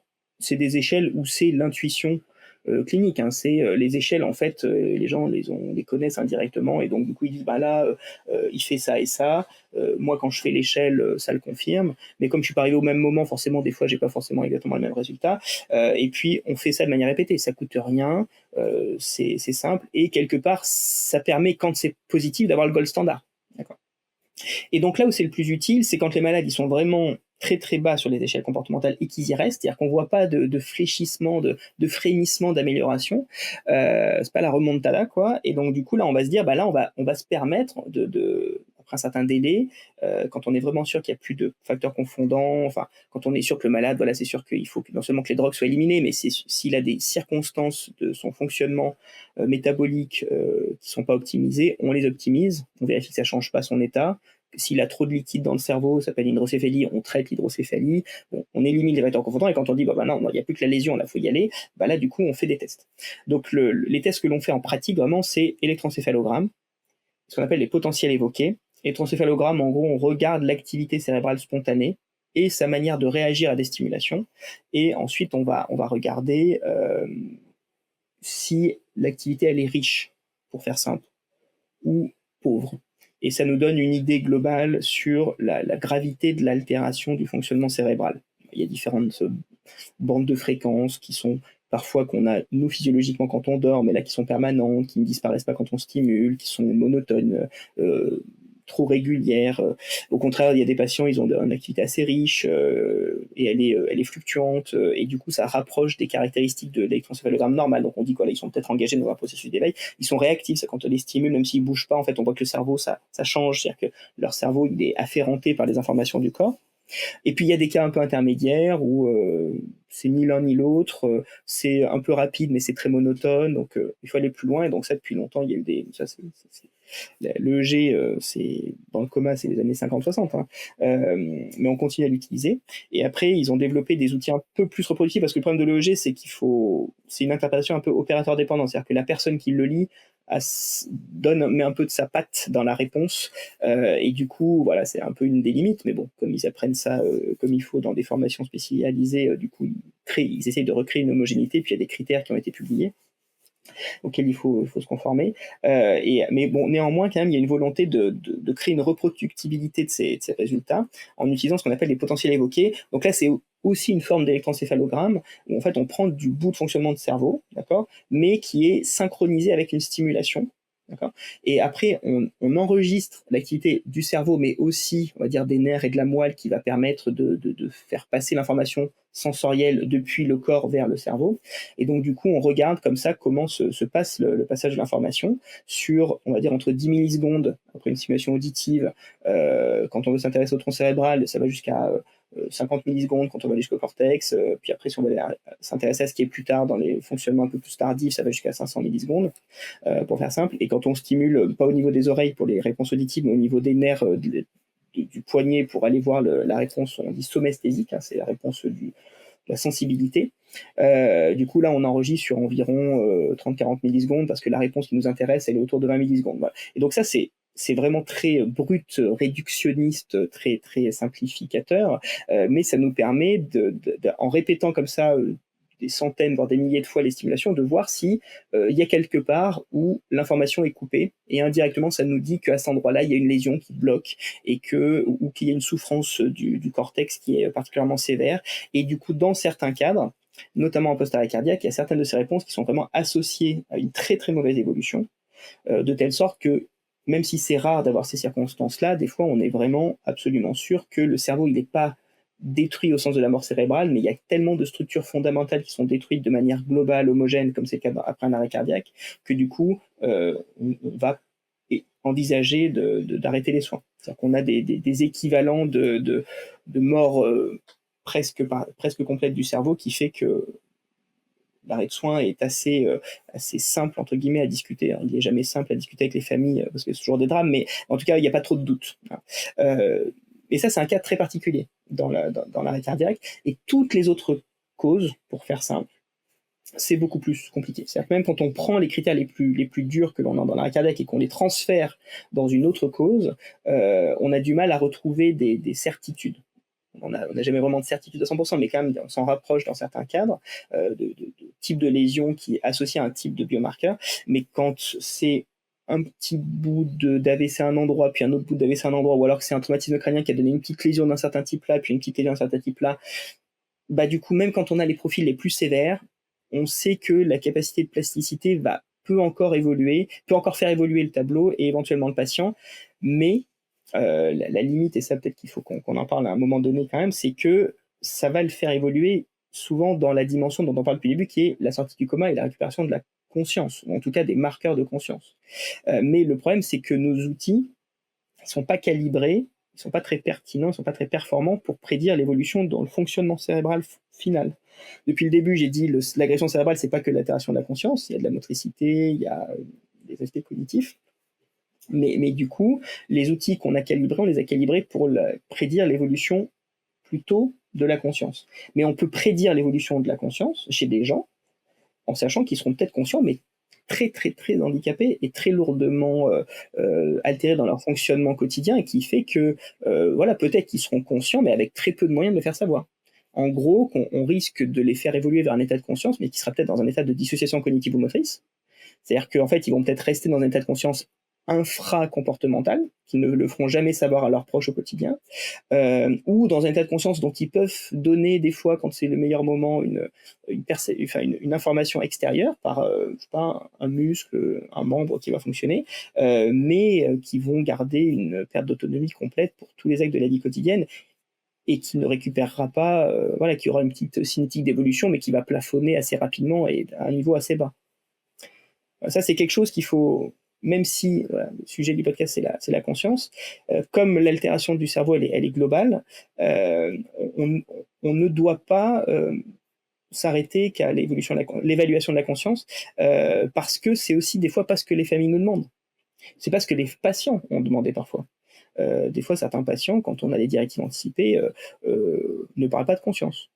Alors que pour d'autres familles, c'est central. Et même c'est central, mais d'un autre côté, c'est pas indispensable non plus. C'est-à-dire que chez certains, ça peut être une volonté de dire non, mais c'est la vie. C'est tant qu'il y a un souffle de vie, même sans conscience, ça peut avoir un sens. Donc du coup, dans ces cas-là, à quoi bon prédire l'évolution de la conscience si de toute manière la volonté du patient, des fois lui-même, ou de la famille, n'était pas de récupérer la conscience, mais était simplement de rester en vie. Donc des fois, il y a aussi la question de est-ce que c'est toujours pertinent de faire les bilans? Nous, on considère que oui, parce que ça permet quand même d'expliquer, de comprendre, et puis il y a des aspects scientifiques et d'intérêt scientifique évidemment là-dedans, mais c'est vrai que des fois, on se retrouve avec notre bilan, et puis la famille nous dit bon bah super, mais en fait, lui, il voulait être comme avant. Et ça, malheureusement, être comme avant, avec les lésions qui se présentent parfois, il n'y a pas besoin de faire beaucoup de tests pour savoir que ce ne sera pas comme avant. Et donc, justement, est-ce que dans ces demandes anticipées ou par choix de la famille, par exemple, comme vous disiez, là, quelqu'un qui dit qu'il aimerait être comme avant, vous arrivez avec un diagnostic qui est, je sais pas, plusieurs aires sont touchées, il récupérera peut-être pas la motricité, le langage est peut-être touché, on voit qu'une bonne partie de sa personnalité risque de changer parce qu'on a un problème au niveau du cortex. Est-ce que la famille ou en fonction, ou alors dans les vœux anticipés, si la personne dit qu'elle veut être comme avant ou qu'autrement elle veut être l'arrêt des soins, comment est-ce que, éthiquement, du coup, ce qui se passe, c'est qu'on suit les vœux de la personne ou de la famille? Est-ce que, du coup, s'il y a signe de conscience, vous êtes obligé de continuer? Comment est-ce que ça se passe à ce niveau-là? C'est à la fois bien défini dans le cas des directives anticipées, mais il y en a très peu souvent, en fait, des directives anticipées. Donc, alors, le cas se pose assez souvent, donc on est un peu obligé, même si on n'a pas forcément, c'est mon cas, de dimension, on va dire, juridique dans son cursus, on est obligé de s'intéresser un peu à ça. Et en fait, ce que moi j'ai compris, en gros, c'est qu'il y a une forme de hiérarchie des normes, d'accord, de hiérarchie des sources d'information. Alors évidemment, quand le patient est conscient, c'est lui qui parle, mais là, on part du principe que c'est pas le cas. Donc du coup, la première information la plus valable, c'est les directives anticipées. Et donc là, les directives anticipées bien rédigées, c'est-à-dire adaptées à la situation, applicables. Donc là, nous, on a une petite marge de manœuvre en disant, quelqu'un a dit quelque chose, mais c'était pas du tout applicable. Par exemple, je ne veux jamais être intubé, alors qu'on a besoin d'être intubé pour avoir une chirurgie de l'appendicite. On juge que c'est pas applicable. C'est-à-dire, on va dire, oui, mais on va pas mourir de l'appendicite, alors que c'est une chirurgie qui a besoin de se faire avec une intubation. Et même si la personne est tombée dans un coma parce que c'est un choc septique, voilà, il a besoin d'être intubé sans donner son consentement. Bon, donc, on peut dire que les directives anticipées ne sont pas applicables, mais en général, elles le sont, ou en tout cas, les gens ont pu rédiger des directives anticipées sur la question neurologique et la question du handicap qui peuvent être applicables. Et là, vraiment, elles sont contraignantes. C'est-à-dire que si on juge qu'elles sont adaptées, applicables, elles s'imposent à nous comme si le patient était à côté de nous et nous parlait. Souvent, ça s'associe à une personne de confiance qui est désignée dans la directive anticipée, et du coup, la personne de confiance peut confirmer que le cadre qu'on lui présente est bien celui où la personne avait, dans le cadre de laquelle il avait dicté ses directives anticipées, et voilà, il faut appliquer ce qu'il a dit. Et ça, c'est un peu difficile parce que si on prend ce cadre-là, on a eu parfois des patients où nous, on pensait qu'ils pouvaient se réveiller, parce qu'on a un petit peu l'idée que, en tout cas dans certains niveaux de handicap attendu, voilà, la question de la conscience, et avec, même s'il y aura du handicap, ça vaut le coup de faire de la réanimation. Mais chez certains, c'était on ne veut aucun handicap. Et surtout, on veut qu'on nous garantisse aucun handicap. Il y a une petite modulation là qui, c'est qu'on veut nous apporter, on veut que vous soyez sûr qu'il n'y aura pas de handicap. Mais quand il y a un certain niveau de lésion, on peut espérer qu'il n'y aura pas trop de handicap, mais de là à dire qu'on est sûr qu'il n'y en aura pas, ouais, que c'est une garantie, c'est pas possible. On ne peut pas garantir. Donc du coup, dans notre expérience, des fois, on a été contraint par les directives anticipées, on s'est imposé cette contrainte de dire, bah oui, nous, on aurait plutôt continué. Des fois, les réanimateurs, c'est l'inverse, il faut plutôt arrêter. Mais là, on aurait voulu continuer, et en fait, on ne l'a pas fait. Parce qu'on a jugé que ce aurait été pas éthique du coup de continuer, parce que le patient se réveillant aurait pu nous en vouloir d'une part, et puis considérer qu'on n'avait pas respecté la loi. Il y a une petite limite à ça, c'est que les gens qui rédigent ces directives anticipées sont bien portants.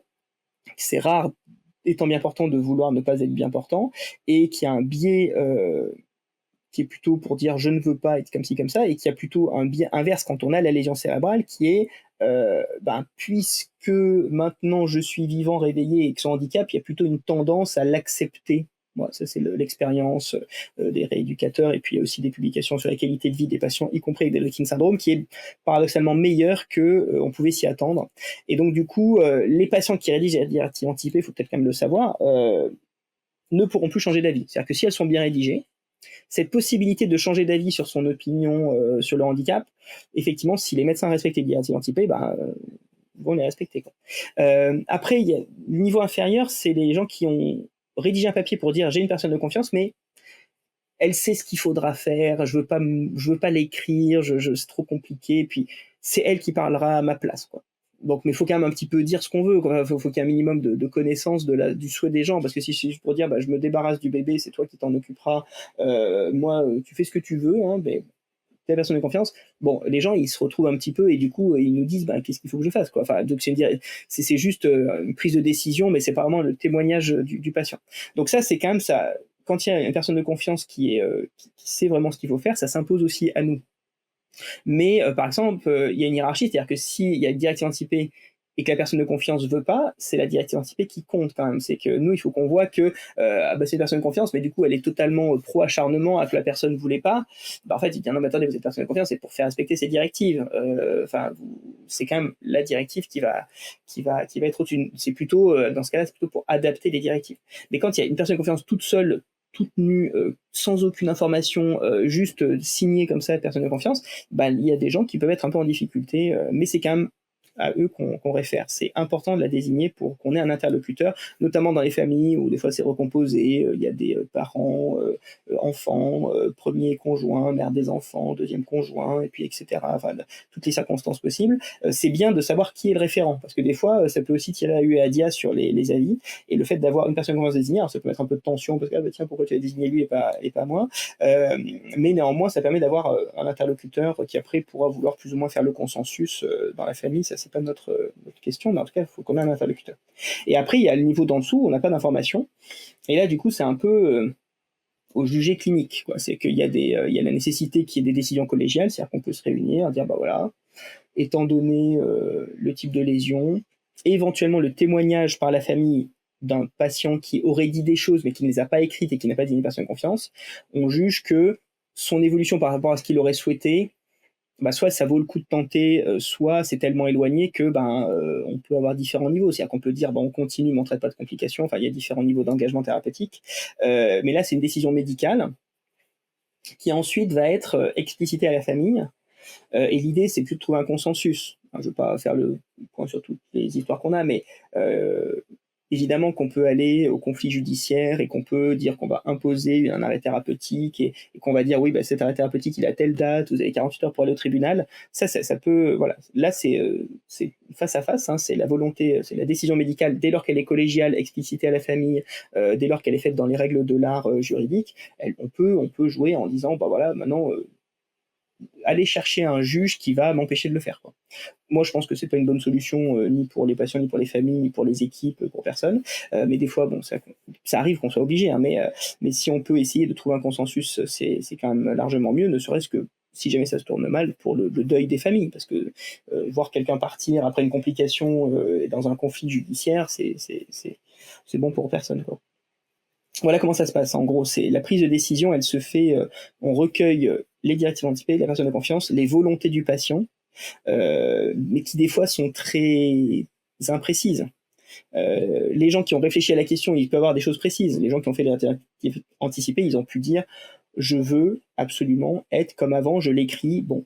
Puis il y a des fois des gens qui ont dit comme ça une soirée, je veux pas être un légume. Sauf qu'en fait, on se rend compte que légume pour eux, c'était être dans un fauteuil roulant. Alors qu'il y a des gens dans un fauteuil roulant qui sont totalement conscients. Donc du coup, des fois, on est obligé de pondérer et des fois de considérer que c'est pas adapté. Et que du coup, je parle pas des directives anticipées, hein, je parle des avis des proches. Et puis des fois, au contraire, on peut avoir des gens où ils n'ont pas fait de directive anticipée. Ils ont connu le handicap personnel, c'est-à-dire qu'ils ont eu, quand ils étaient jeunes, un traumatisme crânien, ils ont été trachéotomisés, ils ont dit bon bah je m'en suis sorti, j'ai eu des enfants, par contre je sais ce que c'est, je veux pas que ça revienne. Ils peuvent avoir eu à s'occuper de leurs proches, donc avoir vu ce que c'était. Et ils ont dit non mais j'ai pas, pareil ils n'ont pas fait de directive anticipée, mais et donc on sait qu'ils ont connu, c'est-à-dire qu'ils se sont exprimés en connaissance de cause. Ou alors ça peut être des soignants ou des gens qui disons on arrive à doser un peu que la décision, enfin qui n'est pas une décision mais qui était ce qu'ils ont rapporté à leurs proches était quand même quelque chose de réfléchi. Et donc du coup ça a quand même une valeur un peu plus importante. Et quand c'est appuyé par vraiment des témoignages itératifs, cohérents, congruents de la famille, de tous les proches, et qu'on sent qu'il n'y a aucune dissension, aucune tension, et que le patient il est vraiment très très loin des objectifs fixés, et bah du coup, même sans directive anticipée, ça joue quand même, ça pondère. Et après, donc ça après c'est rentré dans des modèles théoriques, hein, des gens qui disent bah, en fait il faudrait avoir des capacités de pronostication de tous ces états-là. C'est-à-dire que il faudrait pouvoir prédire ceux qui vont être en conscience minimale, pour ceux qui veulent ça. Il faudrait pouvoir prédire ceux qui vont communiquer, la définition classique de la conscience. Ceux qui veulent communiquer, ouais, mais ils veulent être aussi un peu autonomes, il faudrait pouvoir prédire ça. Et ceux qui veulent être comme avant, il faudrait pouvoir prédire ça. Ça, en fait, on n'y arrive pas en pratique. Mais c'est vrai que il faudrait qu'on l'ait, parce que c'est un peu la demande la plus... vraiment la plus générale des patients, c'est d'avoir un objectif de vie individualisé. Bah oui, bien sûr, mais par contre, du coup, par rapport à la précision des demandes, des corrélats neuronaux, de la plasticité qui peut arriver après de la récupération, et puis surtout quand on part d'un état de coma, du coup, au début, où on peut avoir des mesures, mais ça peut évoluer, etc., je peux imaginer que c'est super compliqué de venir faire un diagnostic aussi précis que d'estimer certaines liaisons, certaines choses comme ça, et donc... et d'autant plus dur pour les familles qui, du coup, savent pas forcément comment réagir. Je peux imaginer que, du coup, ça doit être compliqué d'annoncer les nouvelles et d'essayer de peser justement par rapport aux volontés. Les questions sont un peu longues. En fait, effectivement, on a cette demande d'extrême précision, mais on ne peut pas y répondre. Ça, des fois, on le dit d'emblée, hein. Après, on utilise les connaissances un peu générales de la neurologie pour dire que, voilà, même sans être dans un aspect très localisationniste un peu réducteur, de dire bah quand même quand il y a des grosses lésions à cet endroit-là, la conscience, je vous en dis ce que j'ai à dire par rapport au bilan. En gros, le bilan de la conscience, c'est pour faire simple en clinique, hein, je parle pas des modèles qui sont construits en recherche, mais c'est une très petite zone de drapeau rouge où vraiment tout est cata et où vraiment du coup on peut être sûr, mais c'est très dépendant de l'étiologie et notamment de l'arrêt cardiaque. Quelques drapeaux verts où vraiment on a la capacité de dire quand on fait le G, les potentiels évoqués et avec l'IRM que vraiment on ne sait même pas pourquoi le malade est comateux, c'est-à-dire que tout fonctionne bien, c'est-à-dire que ce n'est qu'une question de temps avant qu'il exprime cette conscience parce que tous les drapeaux sont au vert et c'est très rare aussi. Et souvent c'est une zone grise très importante où il y a un peu de drapeau rouge, un peu de drapeau vert et puis des drapeaux qui sont ni l'un ni l'autre quoi. Et donc on dit bah on ne sait pas, mais ce qu'on peut dire c'est que s'il se réveille bah quand même bah, il sera pas comme avant. Il y a ça et ça qui, c'est telle et telle fonction qui risque d'être touchée et dont il risque de garder des séquelles, mais en étant d'une grande humilité parce que, en fonction de l'âge, en fonction des pathologies antérieures, de l'état cérébral antérieur, des capacités probablement génétiques, voire épigénétiques de récupération, de plasticité, on peut avoir des surprises, mauvaises ou bonnes. Et on se trompe dans les deux sens, surtout dans la zone grise. Donc nous, après, on a des protocoles pour essayer des études en cours pour essayer de réduire la zone grise, mais il faut bien avoir conscience qu'on va peut-être la réduire un peu, mais qu'on n'espère pas, avec un protocole sur quelques dizaines de patients, dire que voilà, on a une boule de cristal dans laquelle on regarde et qui nous dit comment sera le patient. On essaye, on fait ce qu'on peut, mais on sait qu'on ne fera, si tout va bien, que réduire un peu la zone grise. Et donc du coup, après, on en arrive à dire quel est le prix que collectivement, en termes de soignants, en termes de proches, en termes de durée d'hospitalisation, on est prêt à payer en termes de durée de soins, éventuellement de coûts, alors ça c'est plutôt la collectivité parce que les gens ils n'ont pas grand chose à payer, mais surtout en termes de durée d'hospitalisation parce que c'est des patients qui sont hospitalisés, qui sont douchés, tournés tous les jours. Combien de temps on est prêt à attendre pour qu'ils atteignent certains états? Et quel prix on est prêt à payer aussi en termes de complications? Est-ce qu'on va traiter toutes les complications? Est-ce qu'on va dire que tant que tout va bien, on continue? Si ça se dégrade, du coup, peut-être qu'il ne faudra pas refaire des choses très lourdes, etc.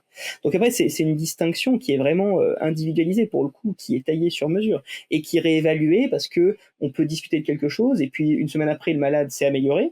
Donc du coup, on va changer totalement de fusil d'épaule, on va dire tout ce qu'on avait dit qu'on ferait pas, on va peut-être le faire. Ou au contraire, il a fait une dégradation qu'on a traitée, mais là du coup, on n'est plus dans le même état, donc ce qu'on avait dit avant est caduque.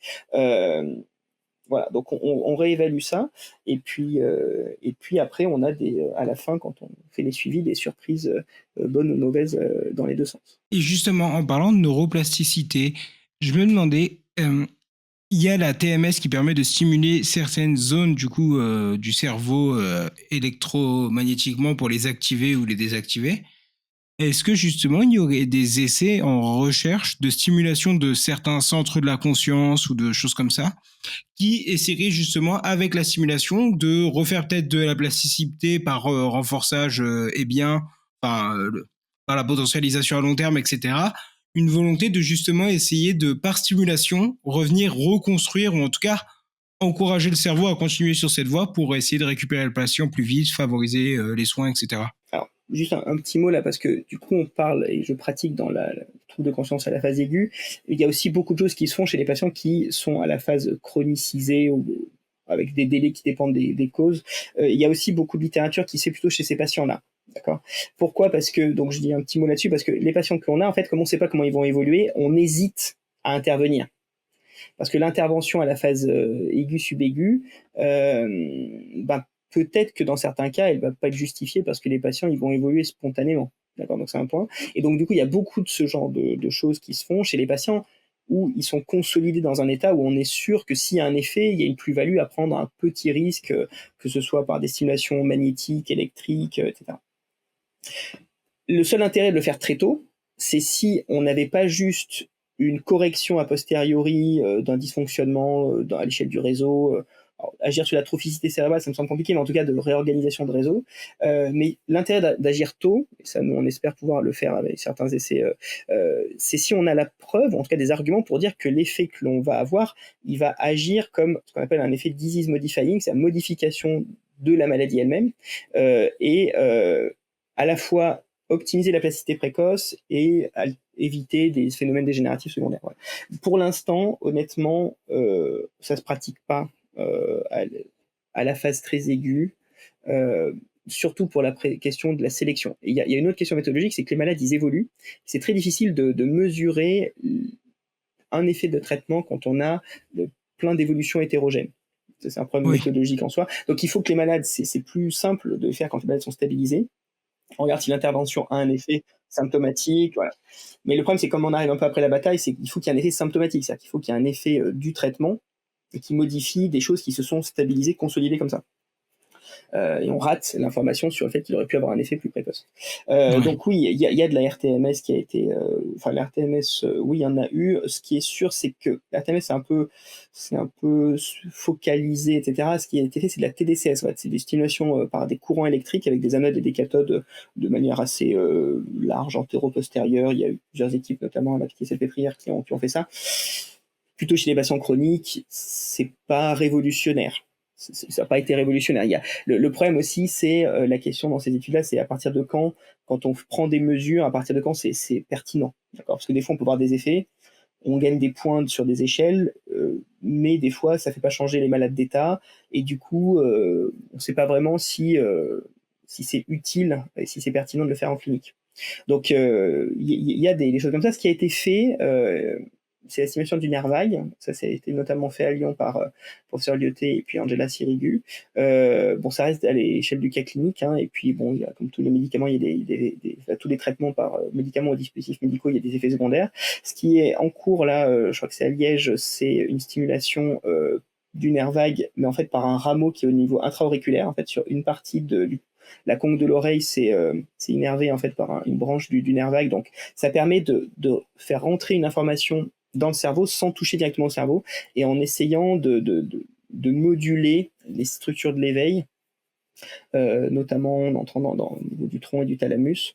Voilà, c'est des éléments comme ça. Et après, ce qui a plus, je vais pas dire le vent en poupe, mais qui a été considéré comme étant plus prometteur, c'est pas de passer par les parties externes du cerveau, mais d'aller, mais là, par contre, il faut vraiment justifier de son efficacité, à l'intérieur du cerveau, en stimulation cérébrale profonde.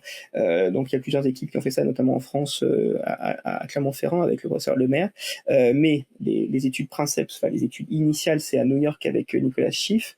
Et il y a des éléments, on va dire, typiquement, ils vont viser une zone du thalamus, le thalamus central qui est un relais de l'éveil. Et l'idée, c'est un petit peu, pour redire ce que j'avais dit au début, c'est de modifier l'état global de conscience pour ensuite favoriser l'expression des états locaux, pour faire très simplement.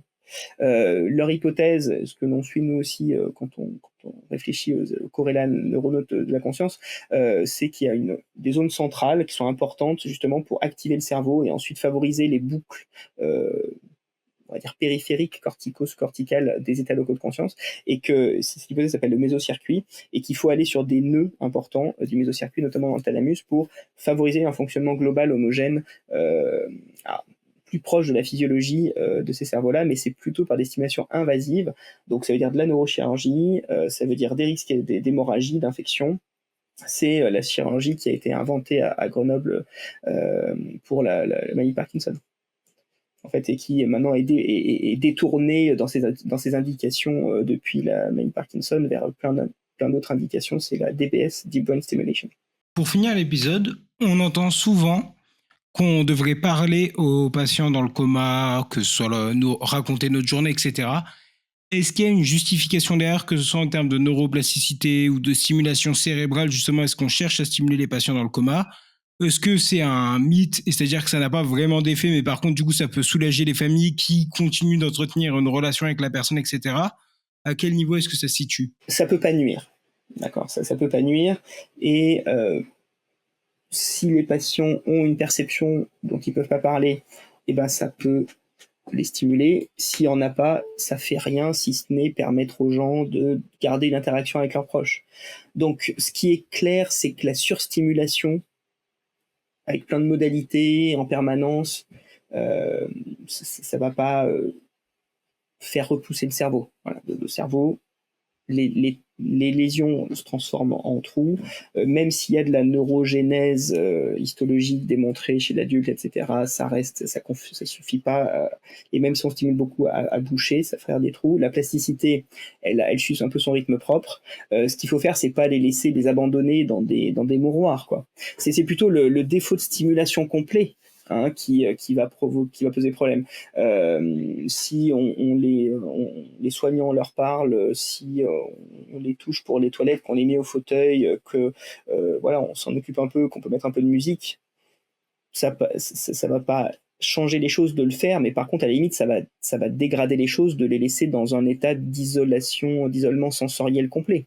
Mais comme pour tout organisme vivant. Si on laisse des enfants qui n'ont pas de lésions et qu'on ne leur parle jamais, ils ne vont pas se développer de la même manière. Et si on croit un petit peu à l'hypothèse que la récupération, ça suit un petit peu à la fois l'ontogénèse et la phylogénèse et le développement des enfants, s'ils passent par des étapes un peu de remémoration et de recréation de connexions fonctionnelles, il faut qu'il y ait de la stimulation autour. Mais par contre, leur faire une stimulation intensive avec des tours de garde de famille qui vont faire en permanence des massages, etc., ça n'a pas démontré son efficacité. Et par rapport par exemple, à la plasticité cérébrale, mais dans le sens de comme les aveugles qui vont apprendre à lire le braille, etc., où ça va être le cortex visuel qui va transformer en cortex somatosensoriel pour certains types de touches, etc., justement pour les lectures, ou pour le cortex auditif au niveau du cortex visuel pour la lecture dans nos têtes, où en quelque sorte nos yeux deviennent des oreilles.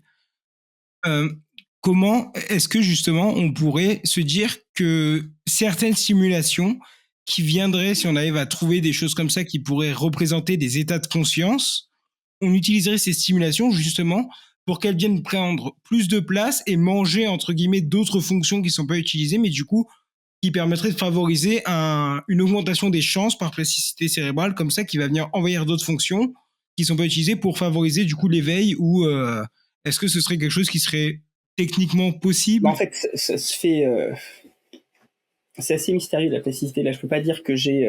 Alors, cette analogie-là avec les troubles sensoriels, on peut pas dire qu'on l'a démontré, mais de la même manière. Mais en fait, tout le jeu, c'est d'arriver à faire un maximum de fonctions avec un minimum de cerveau. C'est ça la plasticité. C'est qu'en fait, et la question, c'est est-ce qu'il n'y a pas des seuils minimaux où le quorum de réseaux cérébraux, d'éveil, ensuite de contenu de conscience, etc., ne sera jamais atteint, même avec, parce que la plasticité, elle va se mettre en jeu, mais elle va saturer et elle va se faire. Mais elle va jamais atteindre la capacité de compenser des pertes de 50-60%. C'est Oui. souvent, en fait, on utilise un peu les réseaux ou, je sais pas, une organisation sociale. Si vous perdez 10% d'un coup, comme ça, d'une entreprise, je pense que là, ça ferait peut-être hurler cette analogie, mais pour comprendre, les gens qui restent, c'est la plasticité sociale, ils vont faire le job. Si d'un coup, sur des tâches très spécifiques, vous perdez 50%, et que vous perdez des personnes qui étaient seules à faire la chose. D'accord, ils n'avaient pas de backup. Ça va être plus compliqué. Donc oui, quand ça fonctionne, bah, il y a des gens qui changent de fonction, d'accord, comme il y a une aire qui va changer de réseau et qui va, parce qu'en fait, on va réactiver des réseaux redondants et qu'on va les renforcer, etc. Mais quand vous avez une destruction complète d'un nœud, d'un réseau qui va du coup ne va pas être remplacé parce que les autres parties du réseau ne vont pas pouvoir se reconstituer en absence de ce nœud-là, ça va être très compliqué. Et si on prend, là, si on va vraiment sur le trouble de conscience, une destruction, on peut dire que c'est un nœud d'un réseau, mais que c'est une condition de possibilité de l'éveil, c'est l'activation de la réticulée, qui est la partie postérieure du tronc cérébral, celle qui n'est pas touchée dans le Leuking syndrome. Ça va être dur de faire ça. Ça va être dur de faire sans, même s'il y a de la plasticité, si vous avez une destruction complète.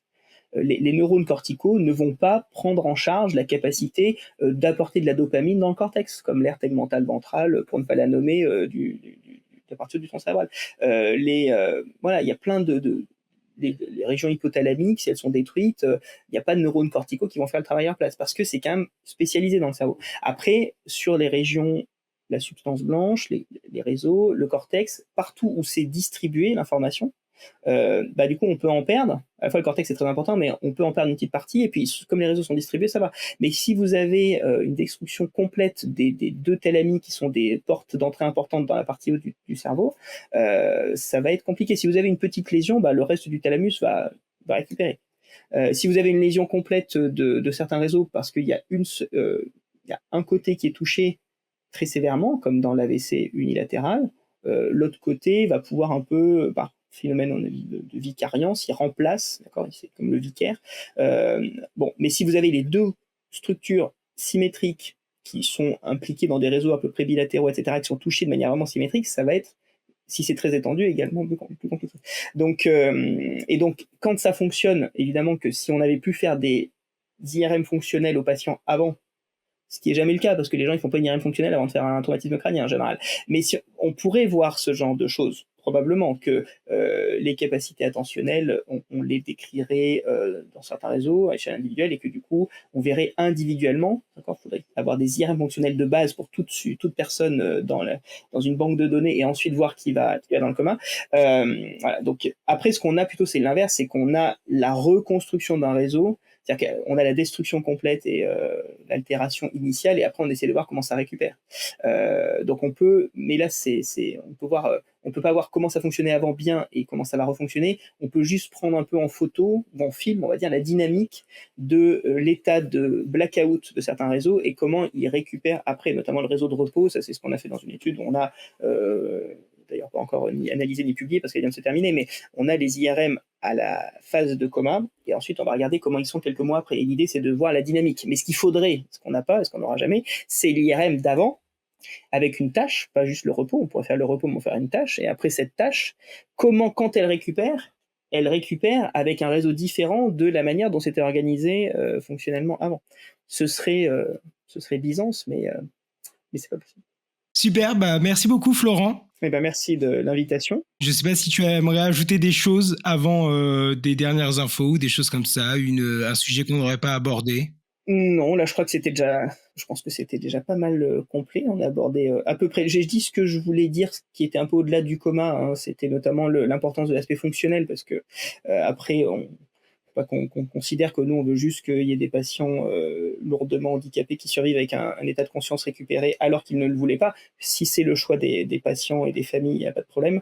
Mais on tient compte, dans une approche un peu plus globale, des aspects sociaux. D'ailleurs, on a aussi des projets de recherche à Lyon sur la question de la prise en charge des familles et de la représentation de la récupération de la conscience. Et on travaille avec des anthropologues, des socio-anthropologues, des psychologues, des philosophes, etc. C'est une étude qui s'appelle Agora Coma, donc qui justement essaie de prendre en charge aussi cette question de qu'est-ce qui est la bonne évolution après le coma, et qui est forcément adapté à des circonstances historiques, à un contexte social et puis à des volontés personnelles. Et je pense aussi à des croyances religieuses peut-être aussi à ce Oui, niveau-là, oui, oui, etc. oui, mais alors là, je l'intègre dans le personnel, mais après, ça peut être des représentations Oui, philosophiques dans l'athéisme ou religieuses. C'est souvent religieux. merci beaucoup Florent. Et ben merci de l'invitation.